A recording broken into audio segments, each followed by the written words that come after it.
brandishing 2 pangas and an assault rifle. They reportedly threatened and terrorized teachers and some learners at the school, demanding to fetch 2 children.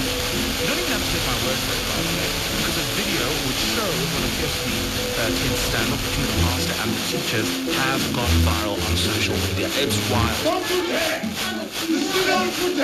He has since spoken out. He says one of the armed men he went to school with is actually the children's father, and there's been disputes with his in-laws over the children since the children's mother died. Anyway, police say they took statements from witnesses regarding the incident and no arrests have been made.